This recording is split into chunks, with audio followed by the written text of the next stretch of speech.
Hi guys, uzoq muddatli tanaffusdan so'ng biz onlayn darslarimizni yana qayta boshlaymiz. Tayyor bo'lsangiz, boshlaymiz. Demak, future perfect continuous hamda past future perfect continuouslarni o'rganib olamiz. Future perfect continuous o'zi nima? Future perfect continuous o'zi demak, ish harakat ma'lum bir vaqtda boshlanadi. U balki 2 soat oldinda, balki 2 kun oldin, balki 2 yil oldin. Ya'ni ish harakat ma'lum bir vaqtda boshlanadi, kelajakda ham davom etayotgan ish harakatga nisbatan future perfect continuous ishlatiladi. Demak, aytaman, ish harakati ma'lum bir vaqtda boshlanib, kelajakda ham davom etishi kerak. Bundan oldingi mavzuda present perfect continuous o'rgandik. Unda ish harakati ma'lum bir vaqtda boshlanib, hozir ham davom etardi. Future perfect continuous esa kelajakda ham davom etishi kerak ekan. Formulasi subject plus will plus have been verb ing. Demak, continuous bormi, doim ing bor. Subject plus will have been verb ing. Misol uchun, men 2021 yil ingliz o'rganish boshlaganman. 2021 yil ingliz o'rganish boshlagan bo'lsam, demak hozir 2025 yil. Mana shunda 4 yildan beri ingliz o'rganib kelayotgan bo'laman. Ammo kelasi yil esa men inglizni 5 yildan beri o'rganib kelayotgan bo'laman. Ya'ni 2016 yil men inglizni 5 yildan beri o'rganib kelayotgan bo'laman. 2020 yil boshlaganman va 2026 yil 5 yildan beri o'rganib kelayotganligimni bildiradi. O'shaning uchun biz future perfect continuousdan foydalanishimiz kerak, ya'ni kelajakda ham davom etadigan harakat. Formulasi subject plus will have been verb ing. Will have been verb ing ekan. Misol uchun, men I will have been learning. I will have been learning English for 5 years next year. Ya'ni ki men kelasi yil 5 yildan beri inglizni o'rganib kelayotgan bo'laman degani ekan. Ya'ni kelasi yil shunda 5 yildan beri ingliz o'rganib kelayotganligini bildiradi. Bu degani ish harakat qachondir boshlanib, kelajakda ham davom etayotganligini bildirar ekan. Va undan keyin sizlarga past future perfect continuousni o'rgatmoqchiman. Past future perfect continuous bu shundoqqina future perfect continuousni o'tgan zamon shakli. Future bo'lsa o'zi future ham o'tgan zamon shakli bo'lishi mumkinmi degan savolga javob yo'q. Ya'ni future perfect continuous o'tgan zamon, past future perfect continuous bu. Buni soddroq qilib tushuntirganda, ya'niki ertaga soat 8 da zavtrak qilaman, ya'ni breakfast. 9 da ishga ketaman. Demak, 8 da qiladigan ish harakatim future simple, 9 ga ishga ketishim ham future simple.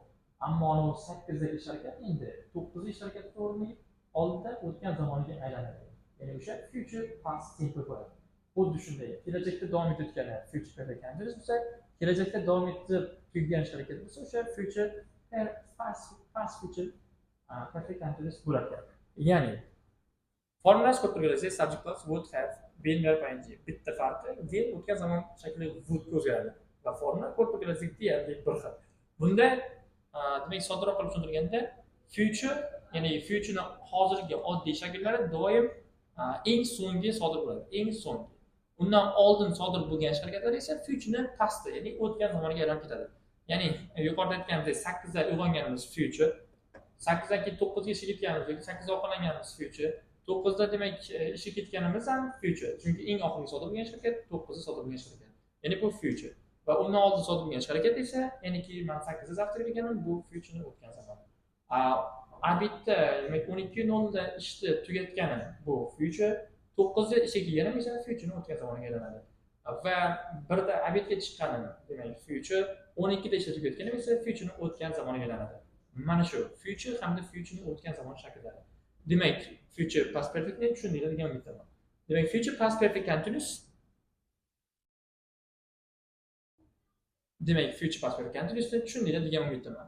Future past perfect continuous formulasi subject plus would have been verb ing ekan. Misol uchun, I will have done my homework at 10 p.m. tomorrow. I will have done my homework at 10 p.m. tomorrow. Ya'ni men ertaga soat 10 da uyga vazifamni bajarib bo'lgan bo'laman. Ertaga soat 10 da uyga vazifa bajarib bo'lingan bo'ladi. Endi I would have been memorizing the words at 8 p.m. tomorrow. Ya'ni ertaga 8 da esa so'zlarni yodlayotgan bo'laman.